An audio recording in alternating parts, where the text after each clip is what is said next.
Kangau lo kya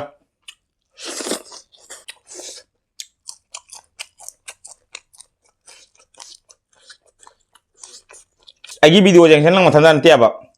noi hai tar ngam tan tia ba noi jeng sen noi ok ta ba ngam tan ai video jeng man tia ba ai video jeng ma mayam le ya ba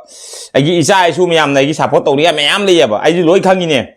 ado noi na henjan ba do nuai tia ba noi thai ba comment du no hayeng moina para ga su nuai tia ai ga ina haji ngang ga su nuai tia ngang hing du no kai gi no di moina tam gi ne ba ado na sana khara khangu nangi su family ma le ri mi nama ma na pa ma na che ma na chan ma lainari mi iyamba ma inau pa loi lainari mi ikhura ikton loi lainari mi lainara gadi nangju na thana lak ponte isu thana lak ponte ai gi family loi lainari nangi loi lainari mi lainara gadi adu ma comment tharakan nangchu amu ngange naina ase khara gyan taw ta daga nang hongdo ka honjinga taw lak ko ai loi khangi khangra ado ngani de nangwanda ado matung manau tarakanu phajana ai sini matung manau phajan tarakanu tarakpa taragadi adu matung ta bai dum jeng khani nangwan moirong bi macha yo se moirong bi ai do kapdawi ama nama mana de kut masa manga mana de ase maite masa kut masa manga mana de ama nama mana de hai ri se wari se ni pokpina wisau isina ko buda wakan mana de adoi nang gai ga mai mana ni wari le re siga be ka mai tore no da plasma thambiram ga mi masani no se moirong mi masani no se moirong mi masani ahum lakhan hai na be ka mai no da moirong mi masagi reply toroi gonda lupa lising amom pige no da lising amom pige let's go baby look kiki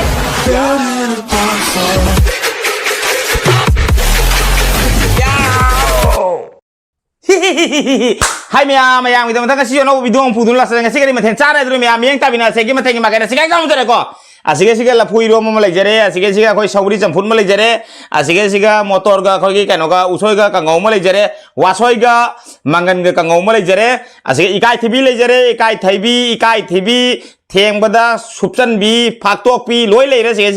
jak lai jare ising lai jare sening asige mathen dur mya cha ba no motor ga let's go look kiki ya utor ga ais sagam lame ngasi di asam mangak tani ko ngasi gi asam masidi asam yam la ani hai tare ngonda adum cha na wari leke sakti lame keno dagi hora ke do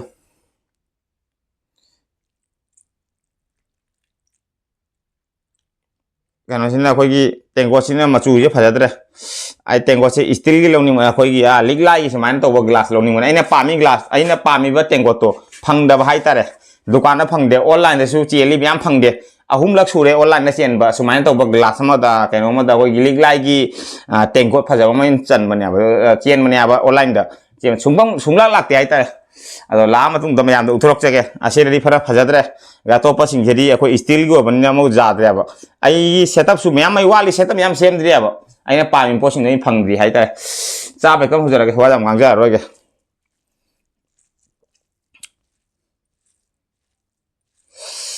khara ni di sumaina chamthong champut khara cha ba tare upai leitre aduri yam cha ba no bitor ge let's go lo kiki ya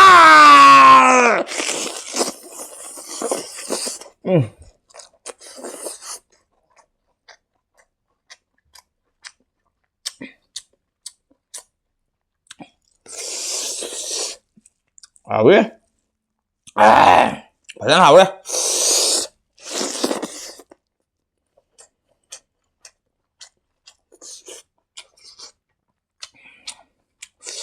cần ngâu luộc không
lafo iromba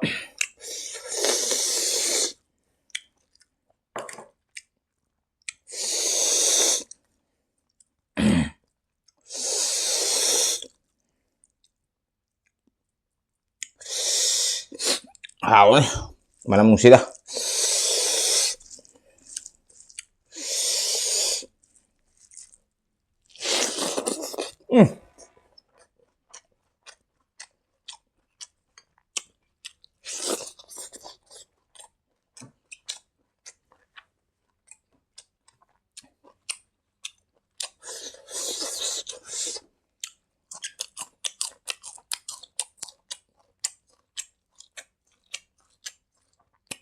Này xem họ bán phục gai bông là xem họ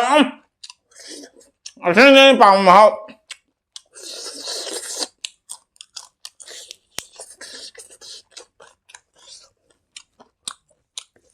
nga je na ka tawdun no ba ase ma bi leitre ba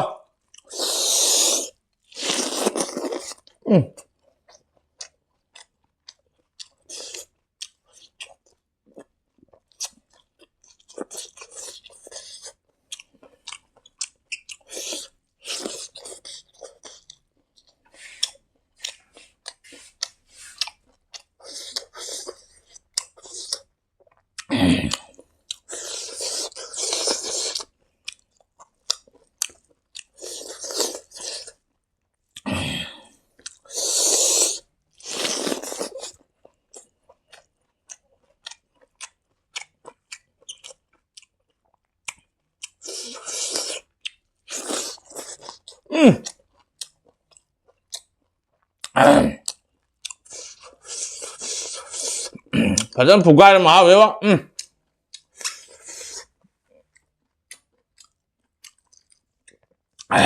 la pui ro mata motor pai thoi zindagi bo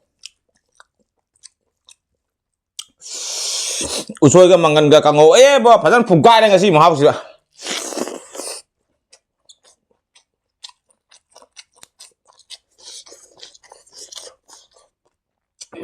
Mày pam pam rồi bạn ai đi đâu rồi á không có ai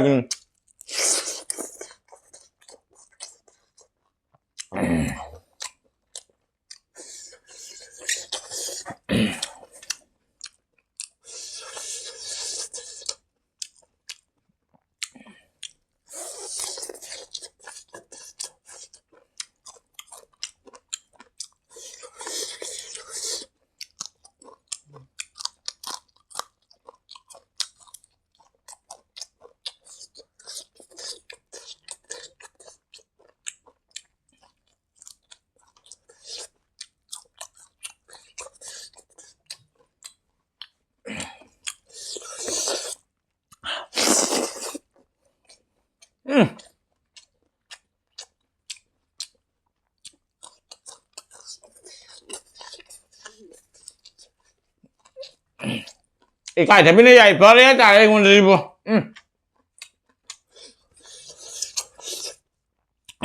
cái thì bên nó khó gì luôn đấy ai tiếng ai lấy tiền cái thì bên này vậy phải đấy xin cái gì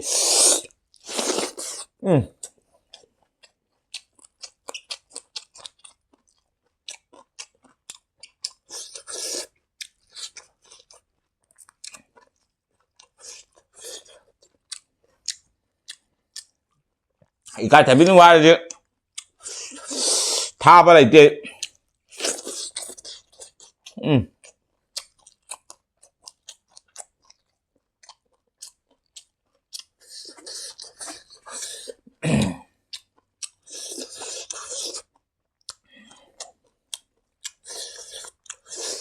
ai cái gì á camera repair bên này tiếc quá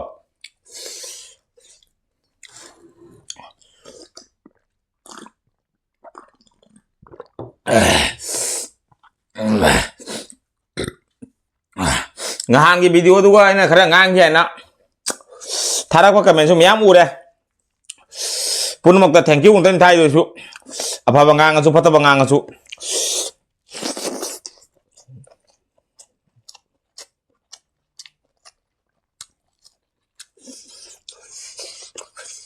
ấy là đi ꯐꯠꯇꯕ ꯉꯥꯡꯉꯕ ꯅꯪꯅꯁꯨ ꯑꯩꯅꯁꯨ ꯎꯔꯒꯗꯤ thank you ꯑꯅ ꯊꯥꯕꯤꯔꯛꯏꯗꯣ ꯍꯔꯥꯎꯖꯕ ꯅꯪ ꯊꯥꯏꯗꯣ ꯅꯪ ꯊꯥꯏꯗꯣ ꯎꯔꯦ ꯃꯥ ꯌꯦꯡꯕꯤꯔꯦ ꯍꯥꯏꯕꯤꯔꯦ thank you ꯍꯥꯏꯔꯦꯅ ꯍꯦꯟꯒꯠꯂꯛꯀꯅꯣꯕ ꯅꯪꯒꯤ ꯂꯤꯃꯤꯠꯇꯣ ꯑꯗꯨꯅꯤ ꯍꯥꯏꯗꯣ ꯂꯤꯃꯤꯠ ꯍꯦꯟꯒꯠꯂꯒꯗꯤ ꯑꯩꯁꯨ ꯇꯜꯂꯦꯕ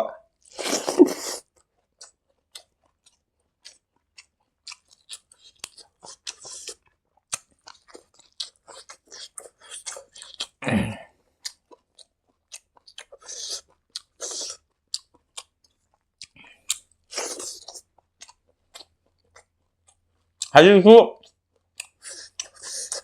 ꯃꯤ ꯀꯌꯥ ꯂꯤꯃꯤꯠ ꯍꯦꯜꯂꯒ ꯀꯃꯦꯟ ꯇꯧꯔꯛꯄꯅꯤ ꯃꯌꯥꯝ ꯑꯗꯨꯝ ꯎꯔꯝꯒꯅꯤ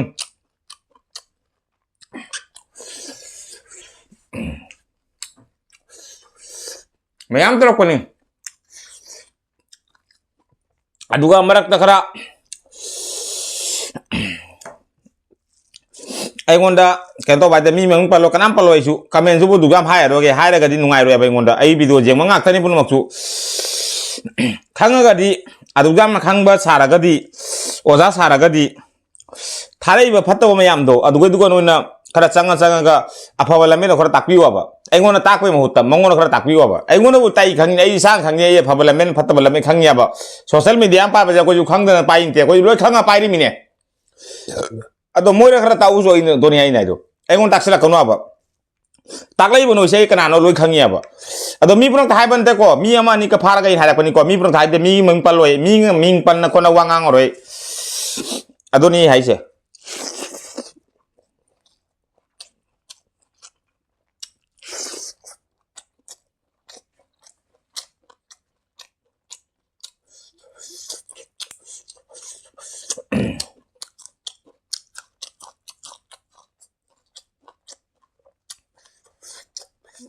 ꯑꯩꯉꯣꯟꯗ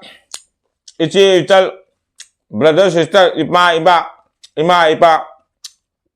ꯏꯈꯨꯔꯥ ꯀꯩꯀꯥ ꯃꯌꯥꯝ ꯏꯅꯨꯆꯥ ꯏꯕꯣꯛ ꯑꯉꯥꯡ ꯃꯆꯥ ꯃꯌꯥꯝ ꯑꯩꯒꯤ ꯚꯤꯗꯤꯑꯣ ꯌꯦꯡꯉꯤ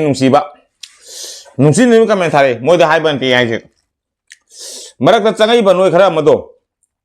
ꯅꯣꯡꯃꯅ ꯑꯐꯕ ꯁꯥꯅꯤ ꯅꯣꯡꯃ ꯐꯠꯇꯕ ꯁꯥꯅꯦꯕ ꯑꯗꯨ ꯅꯣꯏꯒꯤ ꯄꯣꯏꯟꯗꯣ ꯍꯦꯛ ꯂꯧꯈꯠꯂꯨꯔꯒꯅ ꯑꯐꯕ ꯁꯥꯔꯛꯑꯅꯤ ꯂꯧꯈꯠꯇ꯭ꯔꯉꯩ ꯅꯪ ꯐꯠꯇꯕ ꯁꯥꯏꯌꯦꯕ ꯅꯣꯏꯅ ꯇꯧꯔꯤꯕ ꯔꯣꯜꯗꯣ ꯀꯩ ꯔꯣꯜꯅꯣ ꯊꯕꯛ ꯑꯃꯠꯇ ꯂꯩꯖꯗ꯭ꯔꯕ ꯅꯣꯏꯁꯦ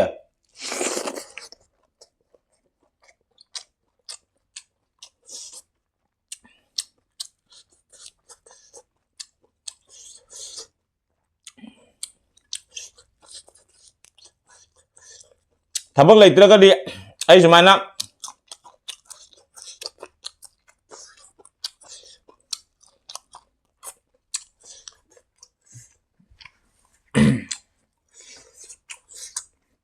이와 와답이다. 파마 왜 샀다로. 나 티봉도 그라 싸라가. ꯑꯩꯉꯣꯟꯗ ꯊꯤꯕꯣꯡ ꯄꯜꯂꯛꯄꯅꯤ ꯅꯣꯏꯅ ꯊꯤꯕꯣꯡ ꯄꯜꯂꯤꯃꯤꯀꯣ ꯑꯗꯣ ꯃꯌꯥꯝ ꯄꯨꯝꯅꯃꯛ ꯁꯥꯎꯕꯤꯅꯨ ꯄꯜꯂꯛꯄ ꯑꯃ ꯑꯅꯤꯒꯗꯣ ꯍꯥꯏꯖꯕꯅꯤꯗꯣ ꯀꯩꯅꯣꯗꯤ ꯕꯦꯠ ꯀꯃꯦꯟꯕꯨꯗꯤ ꯃꯌꯥꯝ ꯉꯥꯡꯖꯩ ꯉꯥꯡꯉꯒꯁꯨ ꯃꯃꯥꯡ ꯊꯥꯅ ꯉꯥꯡꯈꯤꯕ ꯃꯃꯥꯡ ꯚꯤꯗꯤꯑꯣꯗ ꯉꯥꯡꯈꯤꯕ ꯃꯤꯗꯣ ꯃꯃꯤꯡ ꯍꯣꯡꯗꯣꯛꯑ ꯆꯪꯉꯛꯄ ꯑꯗꯣ ꯃꯥꯏ ꯃꯃꯤꯡꯗꯣ ꯄꯨꯊꯣꯛꯑꯔꯣꯏ ꯍꯟꯗꯛꯇꯤ ꯄꯨꯊꯣꯛꯑꯗꯤ ꯅꯨꯡꯉꯥꯏꯔꯣꯏꯕ ꯃꯩꯇꯩ ꯃꯆꯥꯁꯦ ꯑꯩꯈꯣꯏ ꯃꯩꯇꯩ ꯃꯆꯥ ꯉꯥꯛꯇꯅꯤ ꯑꯩꯈꯣꯏꯁꯦ ꯃꯩꯇꯩ ꯃꯆꯥ ꯅꯠꯇ꯭ꯔꯣ ꯄꯨꯝꯅꯃꯛ ꯃꯩꯇꯩ ꯃꯆꯥ ꯉꯥꯛꯇꯅꯤ ꯃꯥ ꯊꯥꯔꯤꯕ ꯑꯃꯁꯨ ꯃꯩꯇꯩ ꯃꯆꯥꯅꯤ ꯑꯗꯣ ꯃꯩꯇꯩ ꯑꯃꯅ ꯑꯗꯨꯃꯥꯏꯅ ꯁꯤꯗꯅ ꯉꯥꯡꯅꯕꯗꯣ ꯇꯣꯛꯊꯣꯛꯂꯣ ꯍꯥꯏꯅ ꯐꯖꯅ ꯑꯩꯅ ꯚꯤꯗꯤꯑꯣꯗ ꯍꯥꯏꯔꯦ ꯉꯥꯡꯉꯦ ꯅꯣꯏꯗ ꯆꯩꯔꯦ ꯖꯥꯗꯦ ꯃꯤꯡ ꯍꯣꯡꯗꯣꯛꯑ ꯑꯗꯨꯝ ꯂꯩꯌꯦꯕ ꯃꯤꯡ ꯍꯣꯡꯗꯣꯛ ꯂꯥꯛꯑ ꯅꯣꯏ ꯀꯔꯤꯅ ꯈꯜꯂꯨ ꯍꯥꯏꯅꯣ ꯅꯣꯏ ꯀꯔꯤꯅ ꯉꯥꯡꯉꯨ ꯍꯥꯏꯅꯣꯕ ꯑꯗꯣ ꯉꯥꯡꯅꯤꯡꯗ꯭ꯔꯦ ꯆꯠꯅꯤꯡꯗ꯭ꯔꯦ ꯅꯣꯏꯗ ꯉꯁꯤꯗꯤ ꯇꯜꯂꯦꯕ ꯑꯩꯒꯤ ꯚꯤꯗꯤꯑꯣ ꯌꯦꯡꯁꯦ ꯅꯪ ꯃꯊꯟꯇ ꯅꯠꯇꯦꯕ ꯅꯣꯏ ꯍꯥꯏꯇꯥꯔ ꯉꯥꯏ ꯑꯝꯇ ꯅꯠꯇꯦꯕ ꯅꯣꯏ ꯌꯦꯡꯉꯤꯁꯦ ꯅꯣꯏ ꯑꯣꯛꯇꯕ ꯉꯥꯏ ꯑꯝꯇ ꯑꯩ ꯚꯤꯗꯤꯑꯣ ꯌꯦꯡꯕ ꯅꯠꯇꯦꯕ ꯑꯩ ꯚꯤꯗꯤꯑꯣ ꯌꯦꯡꯕ ꯃꯌꯥꯝ ꯂꯩꯌꯦꯕ ꯑꯩꯒꯤ ꯏꯆꯥ ꯏꯁꯨ ꯃꯌꯥꯝꯅ ꯑꯩꯒꯤ ꯁꯞꯄꯣꯔꯠ ꯇꯧꯔꯤꯉꯥꯏ ꯃꯌꯥꯝ ꯂꯩꯌꯦꯕ ꯑꯩꯁꯨ ꯂꯣꯏ ꯈꯪꯉꯤꯅꯦ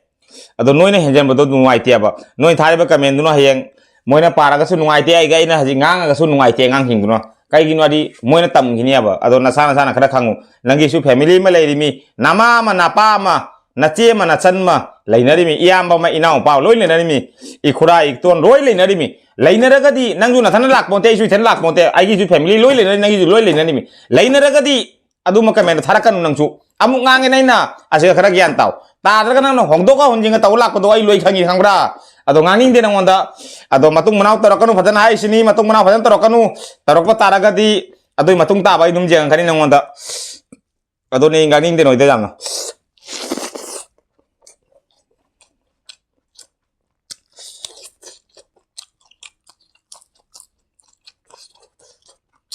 ꯑꯗꯨꯗꯤ ꯃꯤ ꯈꯔ ꯑꯃꯁꯨ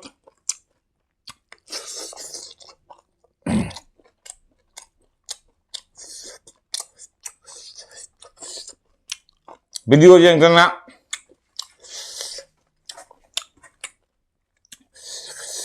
ꯆꯥꯔꯤꯕ ꯊꯤꯕꯣꯡꯗꯣ ꯂꯪꯊꯣꯛꯏ ꯈꯣꯠꯇꯣꯛꯏ ꯍꯥꯏ ꯉꯥꯡꯉꯤ ꯑꯩ ꯚꯤꯗꯤꯑꯣꯗ ꯃꯨꯟꯅ ꯌꯦꯡꯉꯨ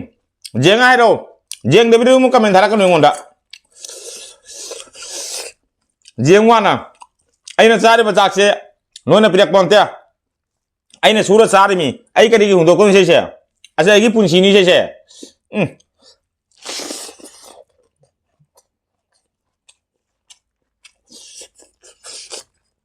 ꯑꯣꯖꯥ ꯁꯥꯕ ꯆꯪꯉꯛꯏ ꯅꯣꯏꯗꯣ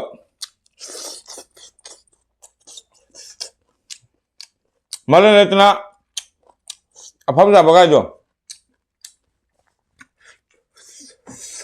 이해 했던 오자 사성님이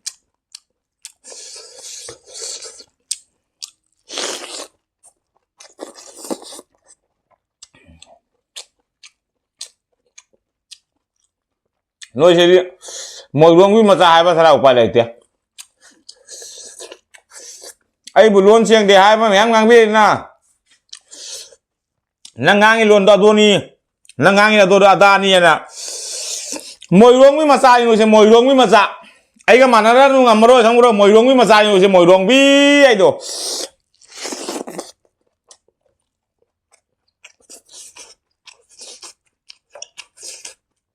tas cặp đầu đi ấy thì ngắm mà ba tàu đó luôn xiềng cái xiềng để cả năng mang ai luôn xiềng dễ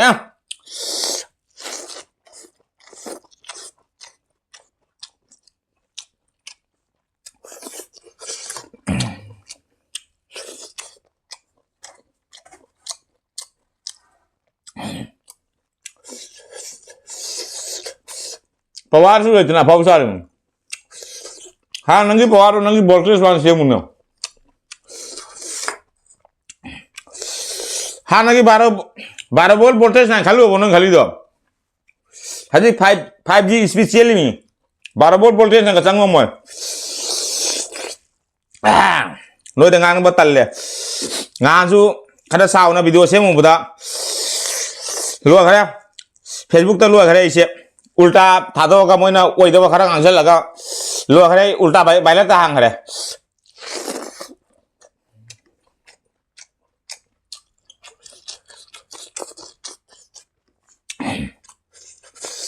aina sauri maram dudi thik dia daga wari khare putoga ayun ingara achenya ba ama nama mana de khud masa manga mana de ase maithai macha khud masa manga mana de ama nama mana de hai ri se wari se ni ase te hena ngani ale te pokpina wisau isina ko buda wakan mana de adoi nang gai ga mai mana ni wari le re siga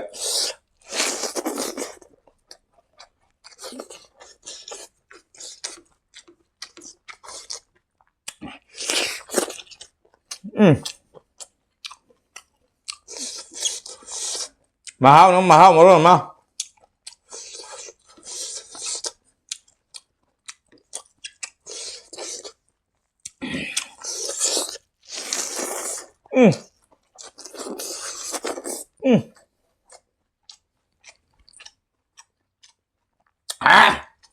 phải không nào ấy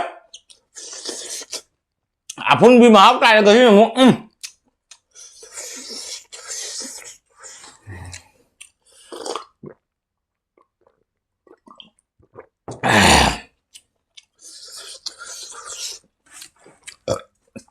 camera extension zadre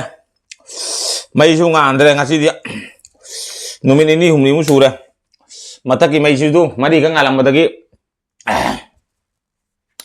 ani ka ngali ani ka chak khare ge han ring lai palami ring lai su mang khare leitre to dia khogi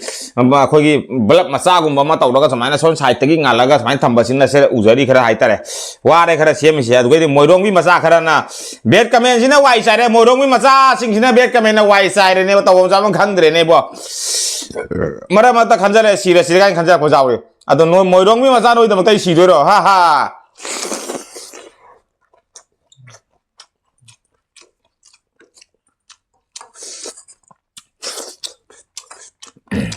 เบ็ดก็ไม่ตัวนี้หน่วยดะปลาสมันทำบิดมแกมวยร้องวิอาจจะกันเนาะมวยร้องวิมาจ้าไอ้ดีกันเนาะมาจ้าไอ้ดีนั่งหายตาเลยนั่งกับเป็นทะเลบ้านนั่งนะเบ็ดก็เป็นทะเลบ้านนั่งนะ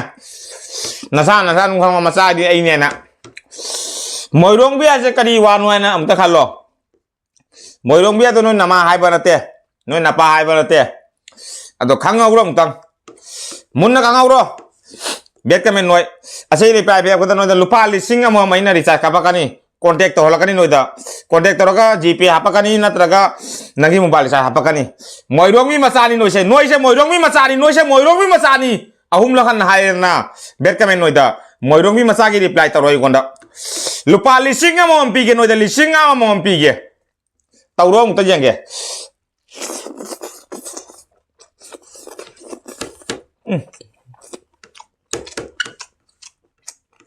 tawring ba berkamen to पैसा जो फंग जाऊंगा लुपा लिसिंग में पिरक के मोइरोंग भी मचा हाय बगी अंसार पिरमु अदो मैं आप लोग जानते हैं बेट का मैं तो रेव मोइदा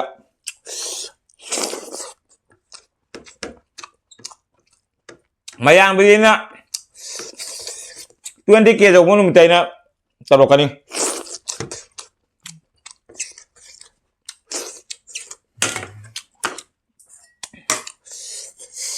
Mai kira apa min?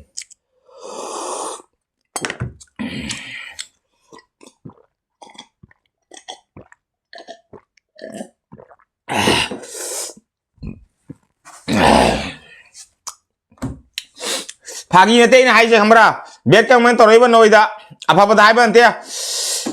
Bet kau main torok kau miam dah hai ban niko. Bet kau main toroi ban noi. Bet kau main miam toroi ngoda miam thi ngangai kau misal tiya. Tau ni masuk angu, kau misal dengan ni masuk angu. Tau ni masuk tau kau misal tiya. Noida wahang mahang mungkin. Noi se moirong mi macari, noi se moirong mi macari, noi se moirong mi macani. Moirong mi macari ki pakum tu piroi ngoda. Moirong mi aja kena no macari deng khangnya. Macai sih di isa ni khangnya. Do moirong mi aja kena no. Moirong mi maca, moirong mi maca, moirong mi maca. Asal reply terus mau lupa lising menoi dana. Kiasnya pilih kani na teraka Google Pay apa ke na recharge apa ke. Noi nogi option ni matung ina. Contact number di asiga ina comment thara matung da comment tu comment ina video tu video ina dari aku mau ina naung lagi mobile number noi resho terus kani. Nang comment noi bet comment noi amung tang asal moirong mi maca ki ansar piram bo. Agar ni am sab sulur na mata video ni sama terus video yang mau ada di like share comment tu kau bikin channel sih nang jang pasti nang sih like na channel sih subscribe tu untuk bel icon ke treng lalu kau bikin nu. Agar di song ni ada yang no video tham buri ki keteng ni kana do dong sa subscribe to mundam bela ka keteng la ni puka biganu hani ngai jadi bai sister brother mi am gane gal beblu thakatri mayam nung si video ki video sibu sar la nung khare sa to view ase hara ka mi am kaina ba sang lo dora ke ngasi beblu ka sa ge next video nung phone la singa chi ki bye bye